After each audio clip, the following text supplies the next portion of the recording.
All right, shalom everybody, welcome.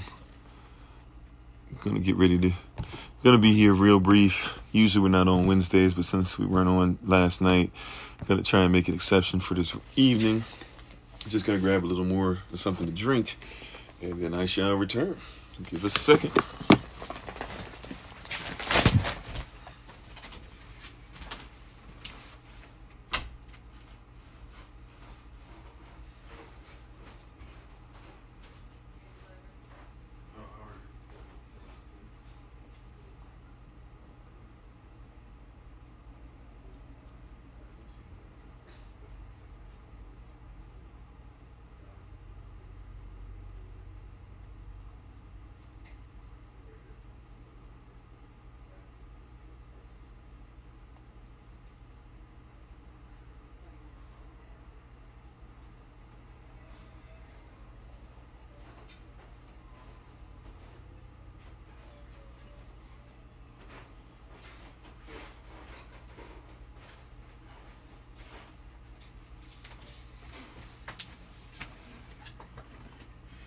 Alrighty, I think we're ready to start. Thanks for being on once again.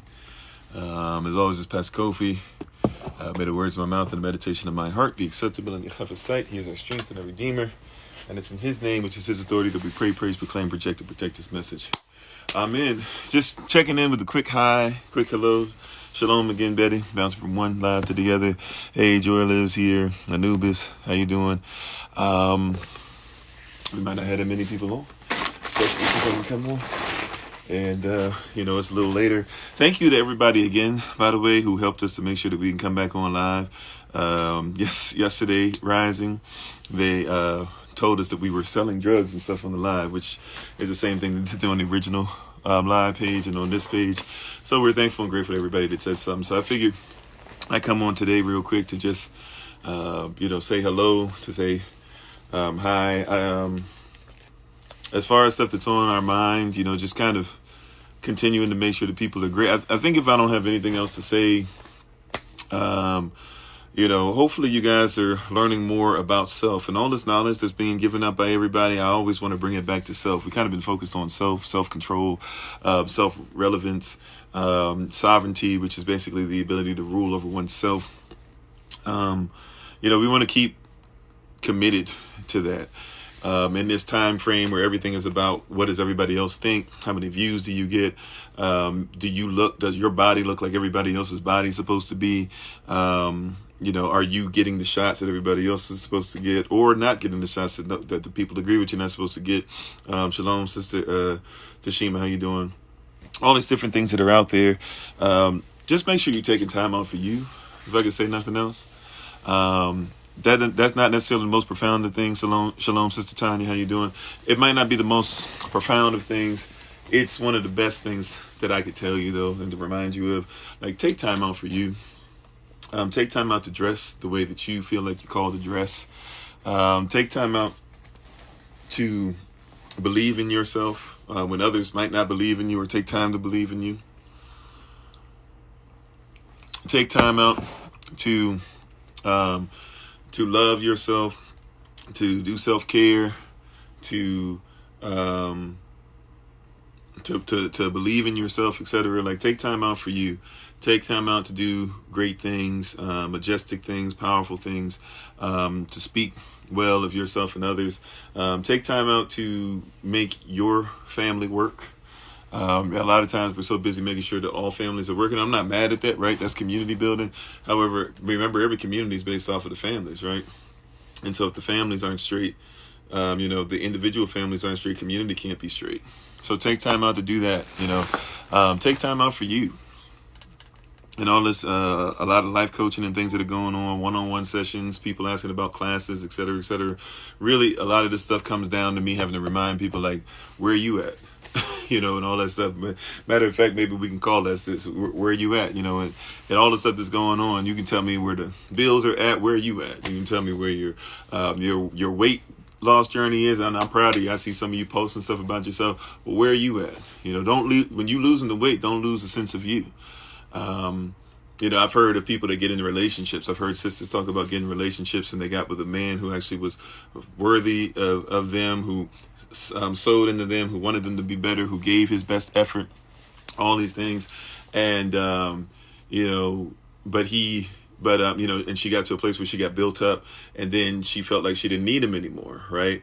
And she said, not me, right. She said that she felt like she forgot herself, right. She forgot where she was at in essence. Right. And all these goals and all these opportunities and everything that's going to go on today, like, don't forget where you at. Spit that, family. Appreciate that. Thank you. Stay regular like a bowel movement. All right. I appreciate that. And all these things though, where are you at? And it's oftentimes hilarious. Everybody's worried about they can tell me about Biden. They can tell me about Trump. They can tell me about the Republicans, the Democrats. They can tell me about China, all these different things that everybody's interested in. When you say, well, what about you? We seem to have a disconnect. And that should be the place where there's the most connection, right? It might be hard for me to figure out about the next person, but I should be number one on my list of getting things together. How can I love my wife? I don't even know how to be connected to me. That's why marriages don't work. People get in marriages and they're like, how is it that we can't make this work? How is it that can we make this work? I mean, we love each other, but did you take time out to love yourself? Did you take time out to love yourself? And thank you for all the shares and the likes and all that great stuff. We appreciate it. It helps with the algorithm. But where are you at on the journey? All this stuff that's going on, where are you at? Can you, and you're proclaiming all these things and naming it and claiming this and all these different things, like, where are you going to be at? And saying, this is how much money I need to make sure my family's good. How much money do you need to make sure that you're comfortable and you don't feel the weight of making sure others are good? Because if you got enough, that means that everybody's going to have enough anyways. Right? Let's see, Sacred said, did you notice how they brought in a foreign army under y'all nose? See what I'm saying? Okay. The point of it is where you at. And even when they're talking about the foreign army, the army is foreign to you. If you're a citizen of the United States of America, but you've stuck in being in the corporation of the United States, the government never worked for you in the first place. You're considered to be foreign or domestic, depending on what you are. If you're in the corporation, you're domestic. If you're United States of America's citizen, if you're a natural human being, then basically you are, in essence, already foreign, right? Nevertheless, like, make sure that you find out where you're at and all that stuff, right? Where are you going to be at? If you were to move to another country right now and got rid of stuff and didn't have to worry about any political affiliation, you were fine, would you still be happy? Like, some people actually move away from all the stuff and they're still not happy. Some people get the $1 billion and they're still not happy. In the midst of all that, make sure that you do a check. Make sure you do a self-accountability check. Make sure that you account for yourself, right? Where are you at in this journey? And all the money that you're praying for, where are you at in the journey, right? Because you're supposed to be the ATM. If you know where you at, then the money comes to find you. That's the way it's supposed to work. But people put it in reverse, Amen. We need land collectively. I don't disagree with that. That's why that's why we're already working on making sure that we get our acres of land and we're saving up our money and we got people donating on it. Y'all's Land Project 83. We got families that are willing to donate $83 and some change a month. And once we get to the end of next year, October is the goal, to make sure that we can outright purchase, not rent out, not do whatever. We do have some people that said they might let us go ahead and start growing food and stuff on their land already for free. We're going to look at that. We're going to have to make sure that we put some contracts together. But at the end of the day, yeah, that's the goal, is to make sure that we can live on our own. So we're with you. But even in that journey and all that stuff you're talking to, where are you at? Now, I like what you're talking about too, though, as far as where are you at as a people, where are you at as a culture. Right? Don't bring certain things with you that don't need to be there. This culture's beating you upside the head. It's messing with you. It's telling you aren't kings and queens. But in capitalism, the capitalists who are in charge are the ones who are the kings and queens, who are making royal decrees that you have to follow. So I like that part of it. But tonight we're going to focus on where are you at? Right? That's what we're talking about. Where are you at? This is V8 something. I couldn't even tell you in all honesty. They got like strawberries and I don't even remember in all honesty. I got this, my son and I were out and we spent some daddy son time together. And so when we were out and we got a couple things to snack on, we made sure we picked this up. So I don't even remember exactly what it is. I just got it so that he would have something to drink and we drink a lot of water, but every once in a while it's nice to have some juice and stuff. Um, let's see. Oh, thank you very much. Yeah. So it's you have to be in a position like to think like where are you at, and never lose yourself and all that, like, and all the stuff that you got planned, right, and all the books that you're going to write, and the business you're going to start, and the people you're going to feed, and the society you're going to help to build, and the community that you're working on, and all the stuff that you're studying. Make sure that you do not lose awareness, self-awareness. Where are you at? Awareness of self. That's one of the main things that you have to take in, man, is not to lose the ability to keep you in check, to keep you in place, to lift up self, to honor yourself, right? Not to become big-headed, or to think that you're better than everybody else, but to make sure that you're aware of where you at is one of the most valuable things you could ever do, right? My son looks up to me, and he wants to become greater than I am one day. That's what his goal is. That's the goals I'm helping to put in his head, is that one day you should be greater than I am. Well, if I don't know where I'm at, how can I make sure he's greater than where I'm at? And a lot of sons grow up hoping and praying and wishing that they can at least be close to what their father is, and fall short because we don't have fathers that know where they're at, and don't know the importance of explaining to other people where they're at. Hey, son, this is what happened when your mom and I got in this argument. I want you to know these are the things I should have watched out for. These are the things that I did. And even if I didn't curse or yell or whatever, I still might have came off as disrespectful. And this is what I need to do next time. Learn from it. Like, that's a moment you can show your son, where you're at. Hey, as a father, look, this is where I am as far as exercise. This is where I am as far as health. At 39 years old, I feel like this. There are certain things that are trying to come up on me or whatever. When I'm around other 39-year-olds, they can't do this, blah, blah, blah. The reason is because I eat healthy. So when you're trying not to eat healthy, I need you to comprehend, like, if I had started eating healthy when I was your age, I would have been further along in the game. Instead, though, I'm not as far along as I would like to be, even though I'm healthier than most. But my goal is still to live way past 100. So comprehend that there's a reason why I drink what I drink and what I do what I do. There's a reason why you're going to see me do my push-ups and sit-ups. There's a reason why you're going to see me do my kung fu. There's a reason why you're going to see me walk the mountain. If you even know what these terms and things are, right? There's a reason why you see me do those things. I'm trying to make him aware of where I'm at. If I'm having an issue and I need to cry, sometimes he needs to see me cry. And he needs to put his hand on my shoulder to see that it's okay. Like, a man needs comfort too and stuff like that. Like, see where I'm at. I'm not saying all I do is cry per se, because sometimes there's times where I don't have time for that. Unfortunately, I need to make time later on. It is what it is. However, letting people know where you're at is important. And always being aware of where you're at is crucial. It's always important. It's always vital. Hey, Shalom, how you doing, Alan? Well, Joy says, any advice for a young woman who is alone and trying to secure herself in this world? That's a broad question. I guess if it's all right to give you a broad answer, because obviously this isn't a life coaching session or something, so obviously I'm not trying to get into all your business, everybody else in your business. As a woman, first of all, I can't say that I can totally empathize, but I try to empathize being married to a great woman who still feels like this sometimes. The world that has been created is against you, especially as a black woman. The world is against you. You are the most disrespected, not person, but creature on the planet, because a woman can call herself the B word, and people will buy her album because she says it. But if a woman goes and becomes the most educated woman on the planet, which black women in America are, she will still be the least paid.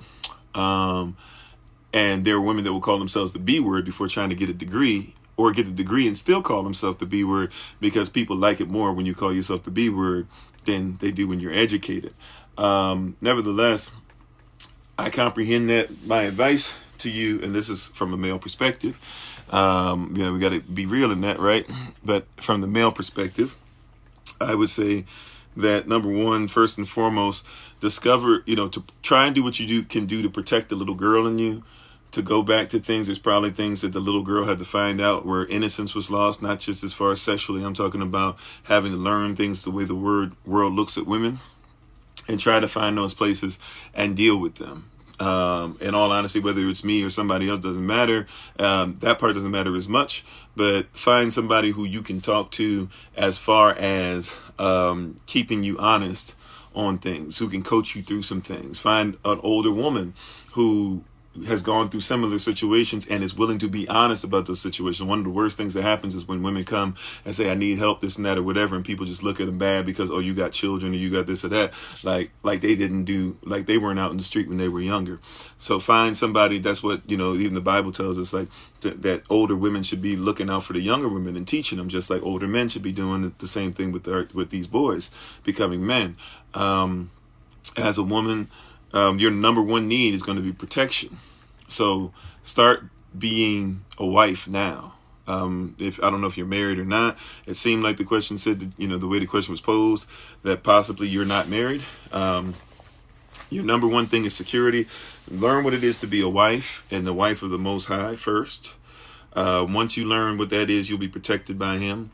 I don't know what your relationship is like with your father. If you have a relationship with Him, especially if it's a valuable one, make sure that you have a relationship with Him and learn of Him. Ask Him questions about things. Ask Him about guys. Listen to when He talks. Give them the opportunity to talk, because you're going to basically marry somebody that's going to be a reflection of Him, or your standard's going to be that reflection. Learn what it is to be a wife already. He who finds a wife finds a great thing. There's somebody out there looking for a wife who's going to be his helpmeet, his some people say his rib, and therefore you're looking for somebody that's not looking for you to be in front of them, behind you, underneath them, or above them, but just wants you to complete them. You're looking for a husband. Learn what a husband is. What is a husband? What is it that they like? A woman's number one need is to feel secure. So you need a husband that will help you to feel secure. However, a husband's number one need is to be heard. A lot of people would prefer me to say to be respected. So what are you doing to be able to respect him? What do you do to respect the Father? What do you do to love yourself? What are you called to be? Get in tune even with your body type. Ladies, that's something that my wife and I were talking about this the other day. There's a lot of young girls, and even when she was coming up, where, but now especially since COVID hit and girls had to stay home all that time, where everybody was in the phone looking at all these paintbrushed, airbrushed, fake me out bodies that even before they're airbrushed have all types of fake stuff in them to make them look like they have lips they don't have, behinds that they don't have, breasts that they don't have, shaving off parts of their bodies, all these different things. And to where now some people are putting up men who are trying to be women and saying that that's more of a standard and you should try to look like that than look like your own body, right? Be in tune with self, like we were talking about earlier. That's one of the greatest things of advice you can give. Yeah, Proverbs 31 woman. My wife is saying we just had a series. Matter of fact, if you look on the podcast, the Kofi Ofori podcast, we have about 4 episodes. You have to look for the Shabbat Shalom episodes. Like 4 out of the last 5 episodes, I believe, are nothing but on the Proverbs 31 woman, with panels of women just speaking.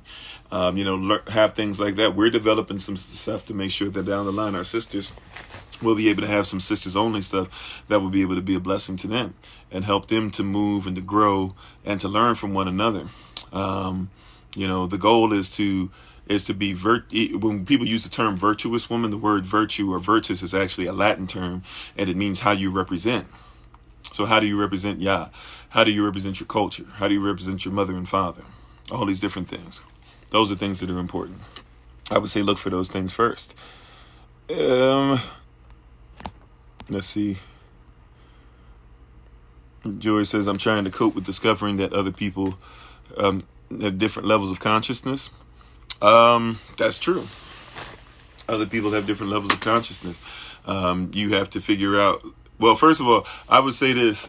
Other people have different levels of consciousness. Also, other people have different callings and different personalities too. So people will have different levels of consciousness. Your goal is to find somebody that meets criteria, whether they're friend, husband, whatever we're talking about here. People that'll work for you, people you might contract for if you decide to have a job and job out for other people rather than work for yourself or work with others. Whatever the case might be, you have to get used to relationships where levels of consciousness is not always like the number one thing. There are times like I enjoy talking to my wife because she has a level of consciousness that is great and greater than many others, greater than myself in certain places, and greater awareness. You know, at the same time though, I might be in friendship or have family with other people that don't quite have the consciousness, but their heart is important too, right? Their passions. Are they passionate about certain things? You know, so even when you're talking about husband and wife, understand that there's things that they'll know that you won't know, and there's therefore things you'll know that they don't know. The goal is not to find somebody that's equal, because there's no such thing as equality. That's a myth, that two people are equal. There's never in the history of mankind been two people created to be the same exact way. The goal is not equality in knowledge, equality in passion, equality in consciousness, wokeness, whatever. The goal is to find somebody that's at least passionate and that lives what they say. That man, that woman that you come into relationship with, that lives what they say as a friend, family member, confidant, husband, wife, etc. When you meet that person completes you. So you're not supposed to be exactly the same, because you can't have, you can't have two, magnetically speaking, right? You can't have south and south, or, negative and negative, excuse me. You can't have negative and negative hitting each other. They push. The same pushes, but the opposite. You switch that to positive and negative. Now we got something going on, right? You knew that as a child, right? You playing video games and you need to have those. Sometimes the batteries stack on top of each other in a line, right? You know that you got to go positive, negative, positive to negative. Negative down on the bottom, then positive up top, then a negative part on the bottom, and then you push it down and put that positive up, right? You already knew that without knowing it, right? It's something that makes the world go around. So, those are things, just being very broad. But really, you could take that information and use it with a lot of different things. My wife said, get to know yourself, work on being the person you look up to. That's an excellent way of saying more than what I just said and all that. Become the person you want to look up to. What they say, be the change you want to see. Become the person you want to look up to. Right? Do you look up to yourself? So, but yeah, where are you at? I didn't know what we were really talking about today. Normally I take Wednesdays off, but because I was off yesterday, I figured I'd sneak in real quick. But where are you at and all this stuff going on? That being said, thank you guys. We appreciate the king and queen in each and every one of you, even if you're not living inside that kingdom or queendom yet. We appreciate the potential king and queen in each and every one of you. I'm going to take my leave at this moment in time. We're thankful and grateful for y'all being with us. And we'll see you tomorrow, 8 a.m. Eastern New York time. Or if you check out my wife's live tomorrow, 7 p.m. Eastern New York time. If you want to check out our evening live again, 8 p.m. Eastern New York time. We have new videos up for our 12 Myths of Christmas. And so we're excited about that. Don't forget, those of you who are trying to make sure that you go cold turkey for Christmas, but it's a little difficult. We're going to have something. We're going to have a family event on Zoom. We're going to make sure we have some lessons, some different things. Oh, thank you very much. Was it Shira's Lucky? I couldn't see the name. Thank you so much for that. I appreciate that. So take time out. If you want to come out, invite your family, whatever. We got some stuff planned out for lessons for the children. Then children to play some games. Adults can play with us as well. They're going to be games that are nice and safe and everything. We're going to be the ones controlling what they're playing. And we appreciate it. Check out the YouTube channel, which is hashtag FindKofi. The same hashtag you see on all the videos, or all the way up top. Hashtag FindKofi. We're about to put a video we're really proud of, that we had a quick turnaround in, and we're thankful. We put some people in the credits that helped us. These brothers, including the young 8-year-old brother that helped out with the animation. We're excited and thankful and grateful for what for what him and others are doing now. And we appreciate it. So continue to be part of the community. Continue to help us to change lives one mind at a time by being a voice of the voiceless and speaking the unspoken. And until we have the great pleasure and opportunity to be in front of you again, please remember as always that you are loved, you are necessary, you are majestic, you are fearfully, wonderfully made, in you, which is all of us working together, will be the reason why people who are in this system no longer have to be of it. Shalom, family. Peace.